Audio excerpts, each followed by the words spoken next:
اللہ کسی قوم کو ذلیل اور رسوا نہیں کرتا جب تک وہ اللہ کے حکموں کا انکار نہیں کرتی۔ قومیں رسوا اور ذلیل تب ہوتی ہیں جب اللہ کے حکام سے رخ پھیریں اور اعراض کریں، پھر قوموں کو پیس کے رکھ دیا جاتا ہے۔ ماضی کے اندر جو قوموں کو عذاب دیے گئے تھے وہ حصی تھے، اور حضور علیہ الصلوۃ والسلام کے بعد جو عذاب آتے ہیں وہ حصی نہیں ہیں، وہ معنوی ہیں۔ ماضی کے اندر جو قوموں کو عذاب دیے گئے ان پہ پتھر اترے، ان کے اوپر جو چوہوں کا عذاب آیا، ان کے اوپر مینڈکوں کے عذاب آئے، طوفان آئے، ڈبو دیے گئے، ان کی شکلیں مسخ کر دی گئی، خنزیر اور بندر بنا دیا گیا، مختلف صورتوں میں تبدیل کر دیا گیا۔ لیکن اس امت میں ایسا نہیں ہوگا، مسخ حقیقی نہیں ہوگا، مانوی مسخ ہوگا۔ مطلب کیا کہ حقیقی مسخ تو یہ ہے چہرے بدل جائیں، مانوی مسخ ہے چہرے نہ بدل جائیں، سوچ غلط ہو جائے۔ یہ ہے مسخ مانوی، اندر بدل جائے، اور وہ عذاب مانوی ہوگا، اور اس عذاب مانوی کی صورت تشتت ہے، افتراق ہے۔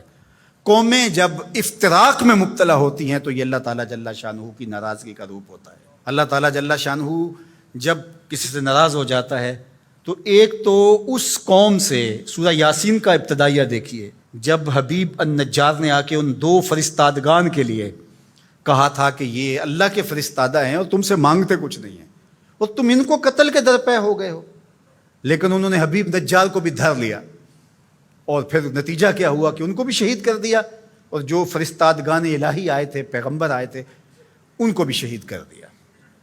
اور سورہ یاسین میں وہ سارا واقعہ موجود ہے، اور وہاں پڑھیے اللہ نے جو ان کے اوپر عذاب نازل کیا۔ ایک تو وہ چیخ تھی جس نے ان کو آ لیا، اور پھر وہ جو ہے وہ اپنے گھروں میں گرے پڑے ہو گئے۔ اور دوسرا جو عذاب اللہ تعالیٰ نے دیا اس قوم کو، اللہ تعالیٰ نے فرمایا پھر ہم نے ان کی طرف کوئی ہادی بھیجا نہیں۔ ذرا غور کیجئے، یہ باریک عذاب ہے، یہ مانوی عذاب ہے۔ انہوں نے میرے فرستادگان کی قدر نہیں کی تو پھر میں نے سزا کیا دی کہ پھر ان کی طرف میں نے کوئی ہادی نہیں بھیجا، رہنما نہیں بھیجا جو ان کی رہنمائی کر سکے، ان کو بلائے، ان کو پھر اندھیروں میں بھٹکنے کے لیے چھوڑ دیا۔ تو یہ بات ذہن میں رکھیے گا، جب قومیں تشدد، ناقدری، اچھے لوگوں کو نظر انداز کرنے کا مزاج پیدا کرتی ہیں تو پھر ان کے اوپر جو عذاب بھیجے جاتے ہیں ان میں سے ایک عذاب کہ پھر وہ حقیقی قیادت سے محروم کر دیے جاتے ہیں۔